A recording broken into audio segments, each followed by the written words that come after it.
Top news. TDP, Janasena, బీజేపీల ఉమ్మడి మేనిఫెస్టోపై CM Jagan కీలక వ్యాఖ్యలు చేశారు. సార్వత్రిక ఎన్నికల ప్రచారంలో భాగంగా అన్నమయ్య జిల్లా కలికిరి నియోజకవర్గంలో మంగళవారం ఏర్పాటు చేసిన సభలో ఆయన మాట్లాడుతూ కూటమి మేనిఫెస్టో విడుదలకు ముందు ఢిల్లీ నుంచి బీజేపీ అధిష్టానం చంద్రబాబుకు ఫోన్ చేసింది. మేనిఫెస్టోలో మీ ఫోటోలు పెట్టుకోండి, ప్రధాని మోదీ ఫోటోలు పెట్టొద్దని చెప్పారని ఆసక్తికర వ్యాఖ్యలు చేశారు. చంద్రబాబు హామీలు మోసమని వాళ్ళు గుర్తించారని, అందుకే మేనిఫెస్టో కాపీలపై మోడీ ఫోటో పెట్టేందుకు బీజేపీ ఒప్పుకోలేదని అన్నారు. కూటమిలోని ముగ్గురి ఫోటోలు మేనిఫెస్టో కాపీలపై పెట్టుకునే పరిస్థితి లేదని ఎద్దేవా చేశారు. అన్న ఉదాహరణ ఒక్కసారి మీరు 2014 ఎన్నికల్లోకి వెళ్లి చూస్తే మీకే అర్థమవుతుంది.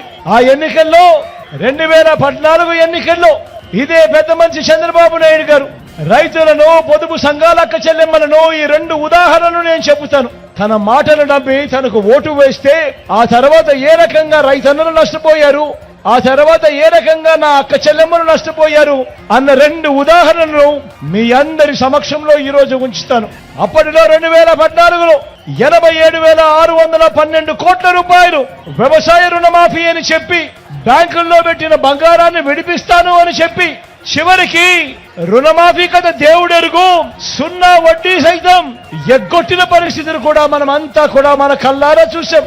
3 సార్లు ముఖ్యమంత్రిగా చేశాడు. ఏ ఒక్క రోజు ఒక్క రూపాయి కూడా రైతన్నలకు పెట్టుబడికి సహాయంగా, రైతు భరోసాగా ఒక్క రూపాయి కూడా ఇచ్చిన పరిస్థితులు లేవు. మరి ఈ రోజు ఎన్నికలు వచ్చేసరికి జగన్ చేస్తా ఉన్నాడు కదా అని చెప్పి జగన్ కన్నా ఎక్కువ నేను చేస్తాను అని తాను చెప్తా ఉన్నాడు అనంటే ఏ స్థాయికి దిగజారిపోయాడో ఈ పెద్ద మనిషి అన్నది ఒక్కసారి జ్ఞాపకం చేసుకోమని అడుగుతా ఉన్నా. నా అక్క చెల్లెమ్మల కోసం ఈ 58 నెలల కాలంలో మీ జగన్, మీ బిడ్డ ఓ ఆసరాతో పాటు ఓ 0 వడ్డీ, ఓ చేయూత, ఓ కాపు నేస్తం, ఓ ఈబీసీ నేస్తం, నా అక్క చెల్లెమ్మల పేరిట 31 లక్షల ఇళ్ల పట్టాలు రిజిస్ట్రేషన్, అందులో నిర్మాణంలో ఉన్న 22 లక్షల ఇళ్ల నిర్మాణం, వారి పిల్లలకు చదువులకు తోడుగా ఓ జగనన్న విద్యా దీవెన, ఓ జగనన్న వసతి దీవెన, ఓ అమ్మ ఒడి నా అక్క చెల్లెమ్మలకు తోడుగా ఎప్పుడూ కూడా ఎవరు కూడా చూడని విధంగా, ఆలోచన కూడా చేయని విధంగా వారందరికీ కూడా మహిళా సాధికారతకు అర్థం చెబుతూ ఏకంగా చట్టం చేసి మరి నామినేటెడ్ పదవుల్లో, నామినేషన్ పై ఇచ్చే కాంట్రాక్ట్లలో 50% రిజర్వేషన్లు నా అక్క చెల్లెమ్మలకు చట్టం చేసి మరి చేసింది ఎప్పుడు అనంటే మీ బిడ్డ హయాంలోనే అని కూడా గర్వంగా ఈ సందర్భంగా చెప్తా ఉన్నా. అవ్వ తాతలకు, వితంతువులకు అందుతా ఉన్న పెన్షన్ ఇంటికే 3,000 రూపాయలు ఇస్తూ ఇంటికే వెళ్లి ఇవ్వడం మొదలైంది ఎప్పుడు అనంటే అది కేవలం ఈ 58 నెలల కాలంలో మీ బిడ్డ ముఖ్యమంత్రిగా ఉండగానే జరిగింది అని కూడా గర్వంగా కూడా చెప్తా ఉన్నా. ఆ అవ్వ తాతల పెన్షన్ కూడా ఎన్నికలకు 2 నెలల ముందు వరకు అప్పట్లో కేవలం 1,000 రూపాయల పెన్షన్ ఉంటే ఆ 1,000 రూపాయలు 3,000 చేసింది కూడా మీ బిడ్డ పాలనలోనే అని కూడా ఈ రోజు గర్వంగా కూడా తెలియజేస్తా ఉన్నాడు. ఆ చేసిన 3,000ను 3,500కు మీ బిడ్డ పెంచుకుంటూ పోతాడు అని కూడా మీ బిడ్డ గర్వంగా తలెత్తుకొని చెప్తా ఉన్నాడు. చంద్రబాబు నాయుడు గారు 14 ఏళ్లు ముఖ్యమంత్రిగా పరిపాలన చేశాడు కదా, 3 సార్లు ఆయన ముఖ్యమంత్రిగా పరిపాలన చేశాడు కదా, మరి ఏ రోజన్నా ఒక్క రోజైనా కూడా ఆ అవ్వాతాతల బాధలను, ఆ అవ్వాతాతల కష్టాలను ఈ పెద్ద మనిషి చంద్రబాబు నాయుడు ఏ రోజన్నా పట్టించుకున్నాడా అని అడుగుతా ఉన్నాను.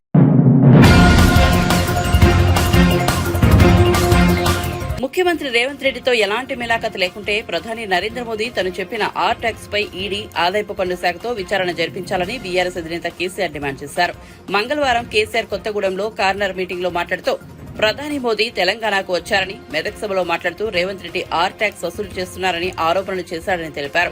ఆయన చెప్పింది నిజమే అయితే వారు మిలాఖత్ కాకుంటే దీనిపై విచారణ జరిపించాలని డిమాండ్ చేశారు. కానీ మోదీకి అది చేత కాదన్నారు. పైకి మాత్రమే తాము వేరన్నట్లుగా నాటకాలు ఆడుతున్నారని, కానీ మోదీ, రేవంత్ ఇద్దరు ఒకటేనని విమర్శించారు. గిరిజన బిడ్డలకు, ముస్లిం మైనారిటీలకు అందరికీ కూడా 20 లక్షల స్కాలర్షిప్ ఇచ్చినాం. ఈ రోజు 20 లక్షల స్కాలర్షిప్ ఇస్తున్నారా? ఓవర్సీస్ స్కాలర్షిప్ ఇస్తున్నారా? ఫీజు రియంబర్స్మెంట్ ఇస్తున్నారా?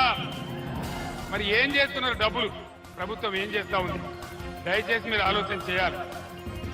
గిరిజనుల కోసం చరిత్రలోనే ఎప్పుడు లేనటువంటి బంజారా హిల్స్లో బంజారాల కోసం బంజారా భవన్ గాని, కుమ్రం భీం పేరు మీద ఆదివాసీ భవన్ గాని కట్టినాం. ఎప్పుడైనా ఏ ప్రభుత్వం అన్నా కట్టిందా? కోట్ల రూపాయలు పెట్టి గిరిజన బిడ్డల కోసం రాజధాని నడిబొడ్డున 75 సంవత్సరాల స్వాతంత్రంలో మొదటిసారిగా బ్రహ్మాండంగా మీకు గిరిజన భవనాలు కట్టించినాం. మీ అందరూ కూడా ఒక ఆలోచన చేయాలి.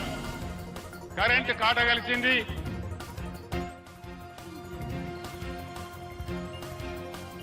ఈరోజు ఇప్పుడు తీసి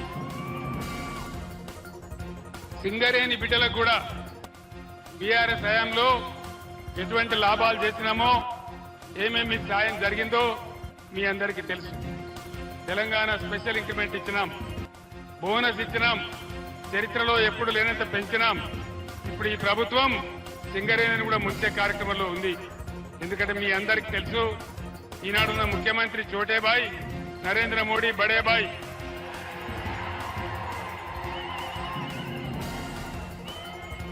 నేను ముఖ్యమంత్రిగా ఉన్నప్పుడు మనకు సింగరేణి బొగ్గు ఉండగా కూడా ఇదే నరేంద్ర మోడీ మీరు అదాని ఆస్ట్రేలియా నుంచి తెచ్చేటువంటి బొగ్గు దిగుమతి చేసుకోవాలి అని నా మీద పంచాయతీ పెట్టినాడు. నేను ఆ రోజు చెప్పిన, మాకే సింగరేణి ఉంది, మాకే బొగ్గు ఉంది, నీ ఆస్ట్రేలియా బొగ్గు మాకెందుకని చెప్పి ఎట్టి పరిస్థితులలో 1 టన్ను కూడా కొనమని చెప్పి నేను చెప్పినాను. సింగరేణిని కాపాడడానికి ప్రయత్నం చేసినాం. మరి దయచేసి మీరు ఆలోచన చేయాలి. ఈరోజు ఏది కూడా జరగల. రైతు బంధు రాలే, కరెంటు రాలే, రుణమాఫీ కాలే, అన్ని హామీలు కూడా అరచేతిలో వైకుంఠం చూపించి గోల్మాల్ చేసి గద్దెకెక్కిన కాంగ్రెస్ ప్రభుత్వం ఘోరమైనటువంటి పనులు చేస్తా ఉంది. జిల్లాలన్నీ కూడా తీసేస్తా అంటా ఉన్నారు. జిల్లాలు ఎందుకు పెట్టినా, మనకు పనిలేక పెట్టినామా? ప్రజలకు పరిపాలన చేరువ కావాలని, అందరికీ అందుబాటులోకి రావాలని కొత్తగూడెం జిల్లా చేయడమే కాదు, బ్రహ్మాండమైన కలెక్టర్ కార్యాలయం కట్టుకున్నాం, అద్భుతమైన కలెక్టరేట్ కట్టుకున్నాం. ఇవన్నీ కూడా తీసేస్తామని మాట్లాడుతా ఉన్నారు. నరేంద్ర మోడీ బీజేపీ ప్రభుత్వం 10 ఏళ్ల కింద దేశంలో గద్దెకెక్కితే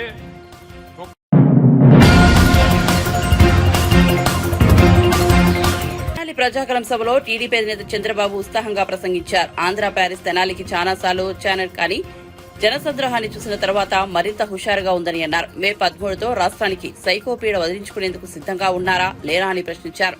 తెనాలి అసెంబ్లీ స్థానం జనసేన అభ్యర్థి నాదెండ్ల మనోహర్ ను, గుంటూరు ఎంపీ స్థానం టీడీపీ అభ్యర్థి పెమ్మసాని చంద్రశేఖర్ ను గెలిపించాలని చంద్రబాబు పిలుపునిచ్చారు. మా ఆడబిడ్డలు చూస్తున్నా, ఆంధ్ర ప్యారిస్ కి చాలా సార్లు వచ్చాను గాని ఈసారి నా జీవితంలో ఎప్పుడూ చూడని ఉత్సాహం చూస్తున్నా.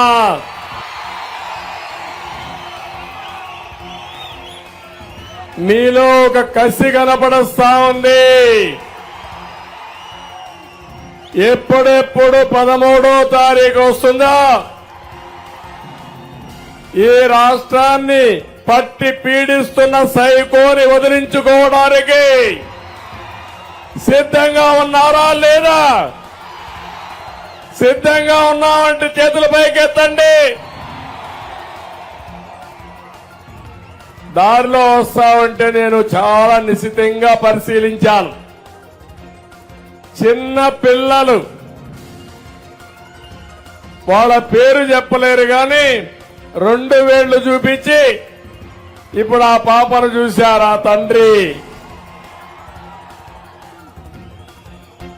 ఎల్లో షర్ట్ వేసుకుని ఎల్లో కండువ కప్పి ఆ పాపను తీసుకొచ్చి దారిలో ఇలాంటి దృశ్యాలు నేను చూశాను. ప్రతి తల్లి తండ్రి అవ్వ తాత మనవాళ్ళని తీసుకొచ్చి మనవరాళ్ళని తీసుకొచ్చి, చంద్రన్న ఈ పిల్లల భవిష్యత్తు నీ చేతుల్లో పెడుతున్నామని చూపిస్తున్నారు. దీనికంటే నాకు గాని పవన్ కళ్యాణ్కి ఏం కావాలో తమ్ముళ్ళు అని మిమ్మల్ని అడుగుతున్నా. ఈ రోజే నేను పవర్ స్టార్ పవన్ కళ్యాణ్ గారు, బీజేపీ నాయకుడు సిద్ధార్థనాథ్ సింగ్ గారు ఎన్నికల మేనిఫెస్టో రిలీజ్ చేశాం.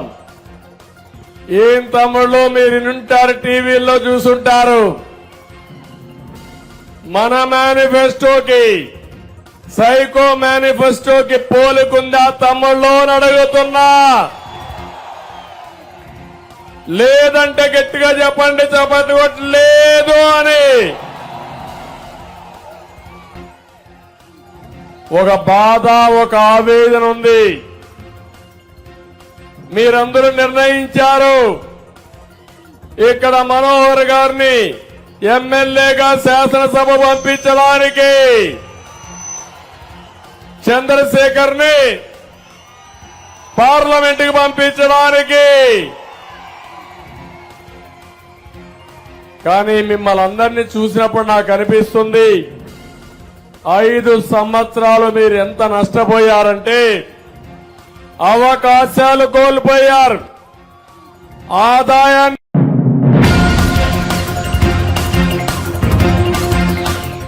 నరేంద్ర మోదీ గారు నన్ను తిడితే మీకు ఏమొస్తుంది, ఢిల్లీ నుంచి వచ్చి భయపడితే భయపడతానని అనుకున్నావా అని తెలంగాణ ముఖ్యమంత్రి రేవంత్ రెడ్డి ఆగ్రహం వ్యక్తం చేశారు.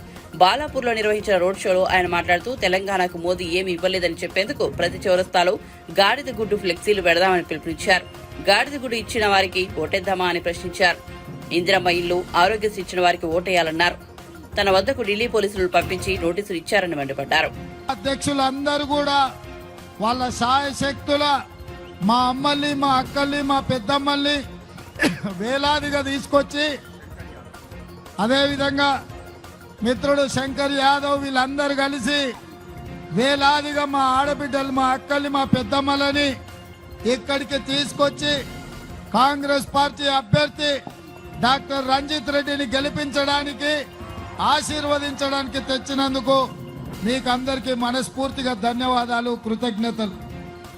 మిత్రులారా, ఇవాళ మీరు ఆలోచన చేయండి. 10 సంవత్సరాల నుంచి తెలంగాణ రాష్ట్రానికి చంద్రశేఖరరావు ముఖ్యమంత్రిగా ఉన్నా, 10 సంవత్సరాలు నరేంద్ర మోడీ ఈ దేశానికి ప్రధానమంత్రిగా ఉన్నా, మన సరూర్ నగర్ ప్రాంతం, మన ఆర్కేపురం, మన ఎన్టీఆర్ నగర్ లో ఉన్న సమస్యలు, మీ ప్లాట్ల ఇళ్ల రెగ్యులరైజేషన్ ఏ మాత్రం కూడా చేపట్టలేదు. కానీ ఈరోజు మన ప్రాంతానికి ఏది కావాలన్నా ఇవాళ మనం ఢిల్లీకి పోయి అడగాలనంట. ఇవాళ నరేంద్ర మోడీ గారు వచ్చిండ్రు, తెలంగాణకి ఏమన్నా ఇస్తారేమో అనుకున్నా, తెలంగాణకి ఏమన్నా తెస్తారేమో అనుకున్నా. ఆయన ఏమి తేలే. ఆయన కోట్ల రూపాయలు ఖర్చు పెట్టి 7 విమానాలు వేసుకొని వచ్చి తెలంగాణ మీదకి వచ్చి నన్ను తిట్టిన తిట్టు తిట్టకుండా తిట్టిపోయిందయా. నన్ను తిట్టనికే నరేంద్ర మోడీ గారు రావాలనా? నిన్న మన చంద్రశేఖరరావు అదే పని చేస్తున్నాడు కదా. లేకపోతే మీ కిషన్ రెడ్డి, మీ విశ్వేశ్వర రెడ్డి ఇక్కడ అదే పని చేస్తున్నాడు కదా. 10 ఏళ్లు ప్రధానమంత్రిగా ఉండి 2 కోట్ల ఉద్యోగాలు ప్రతి సంవత్సరం ఇస్తా అన్నావు. 10 ఏళ్లలో 20 కోట్ల ఉద్యోగాలు ఇవ్వాలి, ఒక్క ఉద్యోగం ఇయ్యలే. రైతుల ఆదాయం 2 చేస్తా అన్నాడు, కానీ రైతులను వేలాది మందిని కాల్చి చంపిండు. మన తెలంగాణకు ఆనాడు సోనియమ్మ ఇచ్చిన బయ్యారం ఉక్కు కర్మాగారాన్ని రద్దు చేసిండు, కాజీపేట రైల్వే కోచ్ ఫ్యాక్టరీని రద్దు చేసిండు, ఐటీఐఆర్ కారిడార్ ను రద్దు చేసిండు, ఐఐటి, ఐఎం లాంటి ఇన్స్టిట్యూషన్లను రద్దు చేసిండు. తెలంగాణకు తీరని అన్యాయం చేసిండు. ఇదే కాదు, నాగోల్ నుంచి ఎల్బీ నగర్, ఎల్బీ నగర్ నుంచి హయత్ నగర్, ఎల్బీ నగర్ నుంచి ఓవైసీ హాస్పిటల్, ఓవైసీ హాస్పిటల్ నుంచి చాంద్రాయన్ గుట్ట, చాంద్రాయన్ గుట్ట నుంచి P7 రోడ్, అక్కడి నుంచి ఎయిర్పోర్ట్ కు మెట్రో రైలు అడిగినాం, మనకు మెట్రో రైలు ఇయ్యలేదు. అదే విధంగా చందానగర్ నుంచి BHL రామచంద్రాపురం వరకు అడిగినాం, మెట్రో రైలు ఇయ్యలేదు. హైటెక్ సిటీ నుంచి ఫైనాన్షియల్ డిస్ట్రిక్ట్ వరకు అడిగినాం, మెట్రో రైలు ఇయ్యలేదు. ఇవాళ ఎల్బీ ఓవైసీ హాస్పిటల్ నుంచి రాజేంద్ర నగర్ అగ్రికల్చర్ యూనివర్సిటీ వరకు అడిగినాం, మనకు మెట్రో రైలు ఇయ్యలేదు. మన మూసీ రివర్ డెవలప్మెంట్ ఫ్రంట్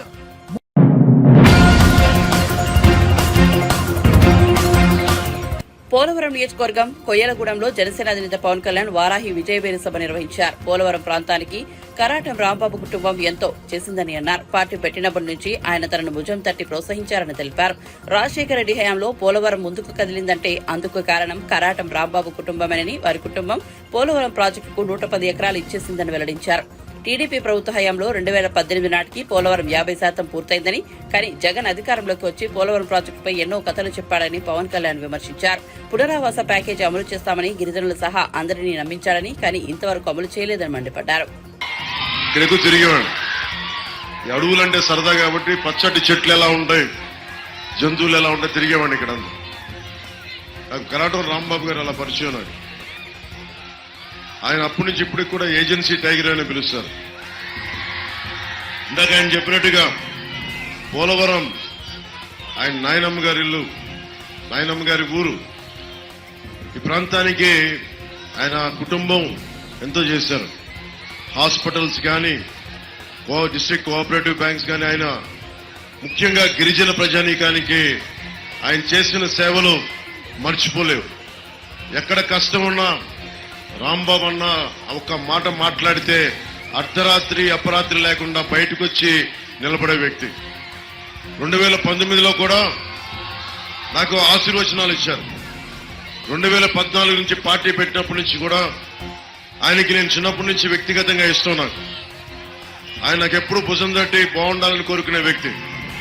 మొట్టమొదటిసారి క్రియాశీలక రాజకీయాలు, కాంగ్రెస్ వాదిగా ఉండి క్రియాశీలకంగా కాంగ్రెస్ పార్టీలోనే ఉంటూ వామపక్ష ఉద్యమాల నుంచి క్రియాశీలక కాంగ్రెస్ పార్టీ రాజకీయాలకు వెళ్లి ఈ రోజున మొట్టమొదటిసారి ఆయన ఇంట్లో కూర్చొని, పడక కుర్చీలో కూర్చొని సలహాలు ఇవ్వాల్సిన వయసులో ఆయన వచ్చి ఈరోజు ఈ సభకి వచ్చి నిలబడ్డారంటే నిజంగా ఈ సభకి ఒక కిరీటం లాగా ఉంది ఆయన వచ్చిన విధానం.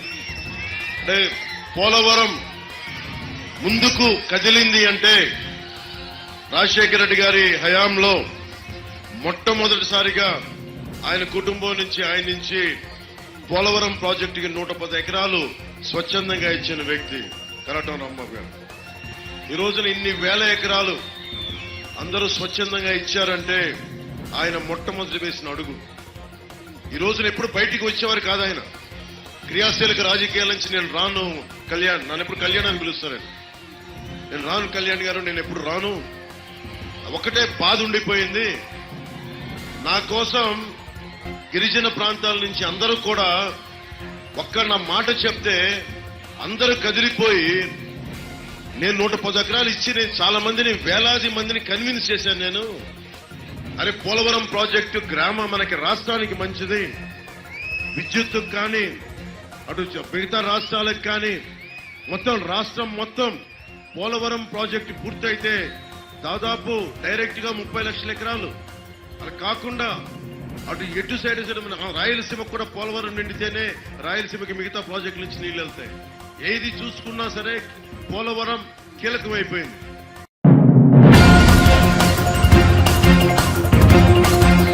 కూటమి మేనిఫెస్టో విడుదల చేయడం తెలిసిందే. ఈ కార్యక్రమంలో చంద్రబాబు, పవన్ కళ్యాణ్ మేనిఫెస్టో విడుదల చేయగా బీజేపీ నేత సిద్ధార్థనాథ్ సింగ్ ఓ పక్క నిల్చున్నారు. మేనిఫెస్టోపై చంద్రబాబు, పవన్ ఫోటోలు మాత్రమే ఉన్నాయి.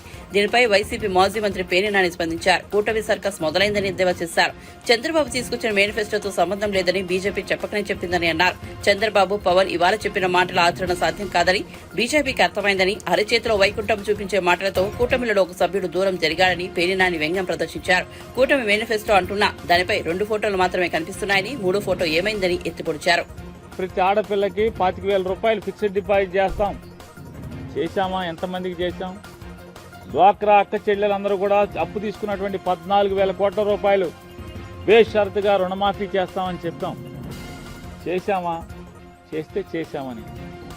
రైతులకు రుణమాఫీ 84,000 కోట్ల రూపాయలు రైతులు తీసుకున్నటువంటి అప్పులు, లేదా రైతులు వ్యవసాయ అవసరాల కోసం వాళ్ళ ఇంట్లో భార్య పిల్లల నగలు కుదువు పెడితే బ్యాంకులో, ఆ బ్యాంకులో నగలు కూడా వసూలు చేసి తీసుకొచ్చి ఇస్తామని హామీ ఇచ్చాం.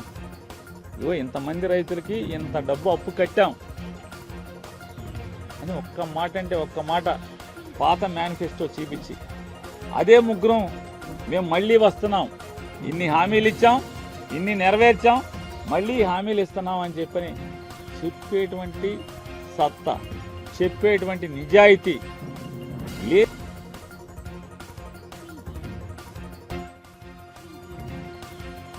మోసగాళ్ళు వచ్చి వాళ్ళు మాట్లాడినటువంటి ఎన్ని మనం చూసి ఆయన ఏమాత్రం ఏమైనా సరే ఇదిగో 2014లో ఆయన చెప్తాడు, నేను పంచాయతీ రాజ్ వ్యవస్థని ఉద్ధరిస్తాను అని చెప్పి మాట్లాడాడు. 2014 నుంచి 19 దాకా పంచాయతీ రాజ్ వ్యవస్థని సర్వనాశనం చేసింది ఎవరు? సర్పంచ్ కానీ పాలకవర్గం ఉండగా ఆ పాలకవర్గానికి సంబంధం లేకుండా జన్మభూమి కమిటీలు ఏర్పాటు చేసి ఏ పథకం ప్రజలకు కావాలన్నా జన్మభూమి కమిటీ టిక్కు పెడితే మాత్రమే, వాళ్ళకి టిక్కు పెట్టిన వాళ్ళకి మాత్రమే ఆ పథకం లభించేలాగా సర్వనాశనం చేసింది పంచాయతీలను ఎవరు? ఇవాళ ఎన్డీఏలోకి భారతీయ జనతా పార్టీ నాయకత్వంలో నడుస్తున్నటువంటి నేషనల్ డెమోక్రటిక్ అలయన్స్లోకి ఆయన చెప్తూ చాలా గర్వంగా చెప్పాడు, నేను ఈ రాష్ట్ర అవసరాల కోసం మాత్రమే భారతీయ జనతా పార్టీతో కలిశాను, ఈ రాష్ట్రం బాగు చేయడానికి మాత్రమే అని చెప్పాను. వాళ్ళు ఇచ్చినటువంటి ఈ మేనిఫెస్టోలో ఈ రాష్ట్రాన్ని బాగు చేయడానికి ఏం పెట్టారు? ఎన్డీఏ మీరు భారతీయ జనతా పార్టీ పవన్ కళ్యాణ్ ముగ్గురు కలిసి ఈ రాష్ట్రాన్ని ఉద్ధరిస్తానికి మాత్రమే నేను భారతీయ జనతా పార్టీతో కలిశానని చెప్పి మాట్లాడారు. ఏమి ఇచ్చావు దీంట్లో? ప్రత్యేక హోదా ఇచ్చావా? రైల్వే జోన్ ఇచ్చావా? ఎక్కడన్నా విభజన హామీలో ఉన్నటువంటి ఒక పోర్టు నిర్మాణం ఎక్కడన్నా రాశావా? లేదు కడప స్టీల్ ప్లాంట్ కడతా అని చెప్పావు, దాని గురించి ఏమైనా రాశావా? లేదు విశాఖ స్టీల్ ప్లాంట్ని అమ్మేయకుండా వేలమేయకుండా మేము దాన్ని నిలబెడతామని ఏమన్నా రాశారా? ఎందుకు ప్రజలకు చెప్పరా మీరు?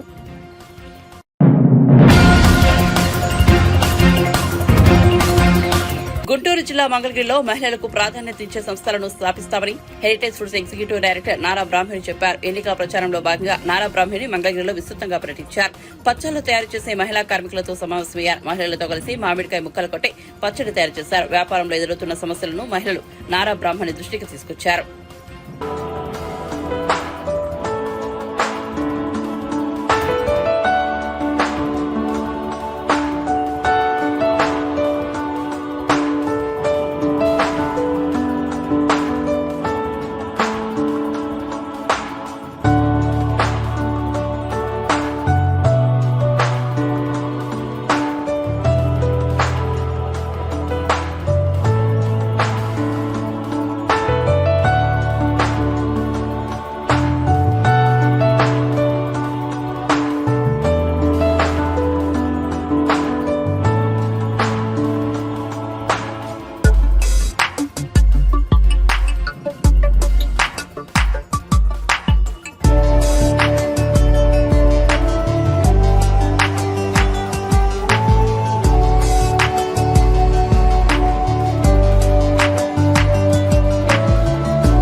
చాలా కష్టపడి చేస్తున్నారు ఎన్నో సంవత్సరాలుగా.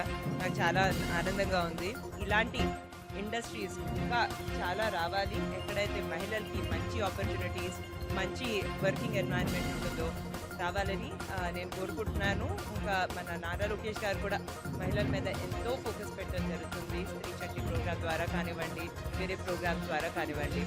ఇది ఇంకొక మంచి ఎగ్జాంపుల్ మహిళా సాధికారత కోసం, అభివృద్ధి సంక్షేమం కోసం. సో తప్పకుండా ఇలాంటి ఇండస్ట్రీస్ ఇంకా ఎక్కువ వస్తాయని నేను ప్రామిస్ చేస్తున్నాను. ఇంకా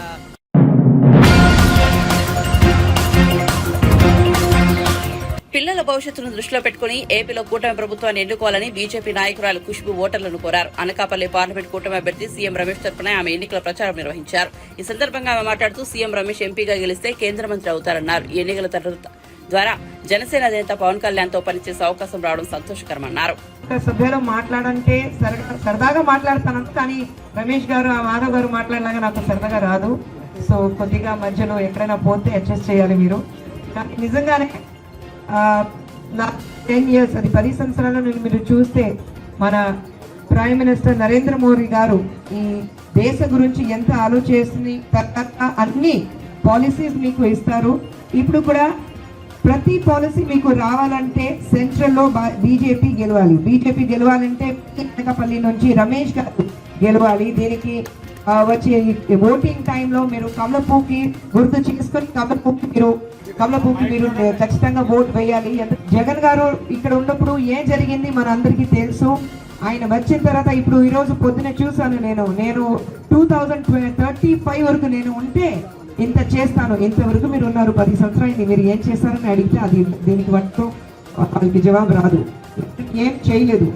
సీఎం రమేష్ గారు ఇక్కడ నుంచి మీరు పార్లమెంట్ కి, ఆయన రాజ్యసభ మెంబర్ ఉన్నారు, కానీ ఇక్కడ నుంచి ఒక జనాక మధ్యలో మీరు చూస్ చేసి ఇక్కడ నుంచి లోక్సభకి పంపిస్తే బాగుంటుంది. ఎందుకంటే ఆయన లోక్సభ మెంబర్ మాత్రం కాదు, నిజంగా చెప్తున్నాను, రమేష్ గారు ఇక్కడ నుంచి గెలిస్తే డెఫినెట్ గా ఇక్కడ నుంచి ఒక సెంట్రల్ మినిస్టర్ మీరు గెలిచి పంపిస్తారు, అది నేను మీకు చెప్తున్నాను.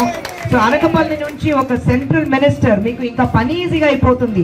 ఒక మెంబర్ ఆఫ్ పార్లమెంట్ కాకుండా ఒక సెంట్రల్ మినిస్టర్ ఆగా మీరు ఇక్కడ నుంచి రమేష్ గారు పంపిస్తారు. అలాగే ఇప్పుడు మీకు అసెంబ్లీ ఎలక్షన్స్ ఉంది. జనసేన అండ్ తెలుగుదేశం పార్టీ, జనసేనలో రామకృష్ణ గారు ఉన్నారు. సో అది అన్ని మీరు కలిపి దయచేసి గాజు గ్లాస్ ఉంది, ఆ సింబల్ ఉంది. అసెంబ్లీ ఎలక్షన్ లో గాజు గ్లాస్ కి మీరు ఓటు వేయండి. అన్ని చేతిలో ఆ గ్లాస్ ఉంది చూడండి, ఆ గ్లాస్ చూసి మీరు ఓటు వేయండి. అసెంబ్లీ ఎలక్షన్ కి, పార్లమెంట్ ఎలక్షన్ కి రమేష్ గారిని గెలవాలి. మీకు తెలుసు, నేను మాత్రం కాదు, మీరు అందరూ పవర్ స్టార్ ఫ్యాన్స్ ఇక్కడ. సో పవర్ స్టార్ తో పని చేయడానికి నాకు అవకాశం దొరికింది. వెరీ సింపుల్ మ్యాన్, అస్సలు మాట్లాడు, ఒక 2 words మాట్లాడుతున్నాను, బాగున్నారా, బాగున్నానండి, అంతే. కానీ ప్రజలకి సేవ చేయడానికి కింద దిగి అన్ని పని చేస్తారు. సో అలాగే ఈ బీజేపీ ఎన్డీఏ మీరు ఈ అలయన్స్ చూస్తే ఎలాగే ఉంది. మీకోసం పని చేయడానికి మేమందరూ వస్తున్నాం, చేస్తూనే ఉంటాం. ఇప్పుడు కాదు, ఎప్పుడైనా మీకోసం ఇక్కడ ఉంటాం.